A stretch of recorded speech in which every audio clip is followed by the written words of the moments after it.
जय श्री कृष्णा। मित्रों, आज हम एक नए विषय पर चलेंगे। हालांकि विषय तो नया नहीं है, विषय पुराना ही है, लेकिन आजकल हम योगों की बात कर रहे हैं तो उसके बीच में एक नई बात को समझेंगे। और वह बात है कि हम अपनी जो बनने वाली जन्म कुंडली है उसको समझें कि यह जन्म कुंडली क्या है और किस प्रकार यह हमें फल देती है और किस प्रकार हम इसका फल प्राप्त करते हैं। तो मित्रों, मैं एक एक भाव से आपको थोड़ा बहुत समझाने का प्रयास करूंगा और इस पर हम थोड़ी बहुत चर्चा करेंगे। प्रथम भाव जो है मित्रों, यह जो प्रथम भाव है, यह द्वितीय भाव जो है इसका व्यय है, इसका खर्च भाव है। क्योंकि ये देखिए, इसका भाव 12वां ये है, तो अगर यहाँ से एक गिनते हैं तो यहाँ 12वां भाव आता है, व्यय भाव आता है। यानी कि द्वितीय भाव का व्यय लग्न होता है। लग्न का मतलब होता है जातक स्वयं। तो धन का खर्च कौन करता है? जातक स्वयं करता है। अपने सुखों के ऊपर करता है, अपने उपभोग के ऊपर करता है, अपनी ज़रूरतों के ऊपर करता है। तो यह उसका व्यय हुआ और यह एक तरीके से सही है, क्योंकि धन किसके लिए? हमारे लिए ही है, हमारे खर्च करने के लिए ही है। तो इसके लिए इसका धन का सही उपयोग कौन कर सकता है? जातक स्वयं कर सकता है। वह स्वयं अपनी ज़रूरतों के ऊपर, अपने ऐशो आराम के ऊपर खर्च करता है। तो यानी कि धन का जो खर्च होता है वह लग्नेश होता है, वह एक तरीके से सही होता है। अब मित्रों, हम द्वितीय भाव को जब लेंगे,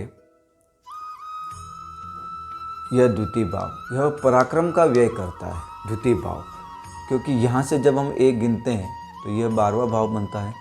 तो यह पराक्रम का भाव है। तो इसका खर्च कौन करता है? यह द्वितीय भाव करता है। पराक्रम का यह खर्च करता है, यह पराक्रम का व्यय करता है और 8वें से 8वां भी होता है। तो इस प्रकार से देखा जाए तो मित्रों, 8वें से 8वां भाव होता है और पराक्रम भाव से यह 12वां भाव होता है। तो आयु का क्षरण भी होता है, आयु का क्षरण भी होता है। इसलिए इसे ज़्यादा शुभ नहीं कहा जा सकता है। इसीलिए इसे सामान्य मारक भाव कहते हैं। अष्टम द्वादश जो तोरी लगती है उसके अकॉर्डिंग यह पराक्रम भाव का व्यय करता है, आयु का भी क्षरण करता है। तो इसके कारण यहाँ पर इस भाव को भी सामान्य मारक भाव कहा जाता है। इसी प्रकार मित्रों, जब हम पराक्रम भाव को लेंगे, यह पराक्रम भाव, तो यह सुख भाव का व्यय करता है, सुखों का व्यय करता है, हमारे सुखों का व्यय करता है। तो इसको भी ज़्यादा शुभ नहीं कहा जा सकता, क्योंकि यह हमारे सुखों का व्यय करता है। और जब सुखों का व्यय होगा तो फिर हमारे लिए तो ये अच्छा नहीं हुआ। तो इस प्रकार से इसे भी सामान्य मारक भाव कहा जाता है। और यह सुखों का व्यय करता है, ज़्यादा शुभ इसे नहीं कहा जा सकता। पंचम भाव जो होता है, चतुर्थ भाव पंचम भाव का व्यय करता है। यह जो सुख भाव है यह ज्ञान का व्यय करता है, पंचम का व्यय करता है ज्ञान। तो ज्ञान का व्यर्थ व्यय भी अच्छी बात नहीं मानी जा सकती, क्योंकि ज्ञान अपने आप में उच्च है, सर्वोच्च है, परमोच्च है। और उसका व्यर्थ खर्च अच्छा नहीं, हमारे हित में भी नहीं, समाज के हित में भी नहीं। अतः इस भाव को भी मिला जुला कर ठीक कहा जा सकता है। सर्वश्रेष्ठ भाव इसे नहीं कहा जा सकता, क्योंकि ज्ञान का व्यय और वह भी व्यर्थ का व्यय अच्छा नहीं कहा जा सकता। इसी प्रकार मित्रों, रोग, ऋण और शत्रु का व्यय ज्ञान भाव करता है। षष्ठम भाव का व्यय, रोग का व्यय, यह ज्ञान भाव करता है, पंचम भाव करता है। तो यह श्रेष्ठ है, यह श्रेष्ठ होता है। और हमारे जीवन में चाहिए क्या? हमारे जीवन में यही चाहिए कि रोग नहीं आए, ऋण नहीं आए और शत्रु नहीं हो बेवजह। और अगर इन सब का व्यय अगर ज्ञान भाव करता है तो यह श्रेष्ठ है। कुंडली का अत्यंत और सर्वश्रेष्ठ भाव होता है ज्ञान भाव, क्योंकि यह लगभग अशुभ जो बातें होती है हमारे जीवन में उनका व्यय कर देता है। तो इसके लिए इसको श्रेष्ठ कहा गया है। छठा भाव, यह छठा भाव, षष्ठम भाव, यह सप्तम भाव का व्यय करता है। यह दाम्पत्य का व्यय करता है, दाम्पत्य के सुखों का व्यय करता है, इसलिए इसे भी श्रेष्ठ नहीं कहा जा सकता। जब दाम्पत्य सुख होता है और दाम्पत्य के सुखों का यदि यह व्यय कर देता है तो इसे श्रेष्ठ कैसे कहा जा सकता है। दाम्पत्य जीवन में यह हलचल मचा देगा, तहस नहस करेगा यह, तो इसे भी श्रेष्ठ नहीं कहा जा सकता। अब यहाँ पर यदि पापग्रह आकर स्थित हो जाए तो भाव से संबंधित जितनी भी बातें हैं उनको अपने कब्जे में करके बैठ जाता है, उनको अपने कब्जे में लेके बैठ जाता है। और यहीं पर यदि शुभ ग्रह हो तो वह शुभ ग्रह क्या करेगा, इन अशुभ बातों में लड़ने में अपनी एनर्जी, अपनी ऊर्जा को गंवा देगा, जिसके कारण वह जिस भाव का स्वामी है उस भाव का फल पूर्ण रूप से नहीं दे पाएगा, अपने दृष्टि बल का पूर्ण रूप से फल नहीं दे पाएगा। तो यहाँ पर दोनों ही प्रकार से शुभ ग्रह या अशुभ ग्रह, दोनों ही प्रकार से शुभ ग्रह पाप ग्रह अच्छा फल नहीं दे पाते हैं, जिसके कारण यह भाव श्रेष्ठ भाव नहीं है, यह भाव अशुभ भाव कहा जाता है। इसी प्रकार हम सप्तम भाव में आते हैं, तो यह सप्तम भाव जो है यह अष्टम का व्यय है, यानी कि आयु का व्यय करता है। जब कोई आयु का व्यय करेगा तो वह श्रेष्ठ कैसे हुआ, तो वह भी सामान्य मारक भाव कहलाएगा, क्योंकि यह आपकी आयु का व्यय करेगा। तो यहाँ पर इसको भी श्रेष्ठ या ठीक नहीं कहा जा सकता। यदि यहाँ पर पापग्रह की राशि आ जाए तो ठीक है, क्योंकि पापग्रह की राशि आने पर वह सोचता है और उसमें वह यह सोचता है कि मुझे क्या मिल रहा है, उसके बाद ही वह उसका क्षरण करता है। लेकिन शुभ ग्रह आ जाए, शुभ ग्रह की राशि आ जाए तो यहाँ पर शुभ ग्रह बिना सोचे विचारे कार्य करने में लग जाता है, तो इसलिए इसे सामान्य मारक भाव कहा जाता है और यह भाव भी श्रेष्ठ भाव नहीं होता है। इसी प्रकार हम अष्टम भाव को लेंगे, यह भाग्य भाव का व्यय करता है। तो भाग्य का यदि व्यय है तो इसे कैसे हम श्रेष्ठ कहेंगे, इसीलिए इसे मारक भाव कहा जाता है और यह मारक भाव होता है और यह अच्छा नहीं होता है। अब यहाँ पर यदि शुभ ग्रह आकर बैठ जाए तो वह इसे अपने प्रभाव से श्रेष्ठ बनाने की कोशिश करेंगे, आपको आध्यात्मिक बना देंगे, धार्मिक बना देंगे, अध्यात्म में आपकी रुचि होगी, पूर्ण विद्याओं में आपकी रुचि होगी। और यहीं पर यदि शनि आके बैठ जाए तो शनि यहाँ पर कारक होते हैं, तो आपकी आयु में तो बढ़ोतरी कर देंगे लेकिन जीवन में संघर्ष की स्थिति को बढ़ा देंगे, संघर्ष को बढ़ा चढ़ा कर रख देंगे।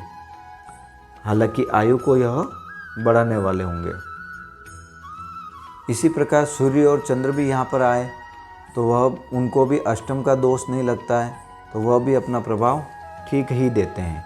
इसी प्रकार गुरु और शुक्र हो तो ये भी शुभ ग्रहों की श्रेणी में, तो इनका प्रभाव भी ठीक ही आता है, लेकिन बाकी ग्रहों का प्रभाव यहाँ पर अच्छा नहीं होता है, इसलिए इसे भी मारक भाव कहा जाता है।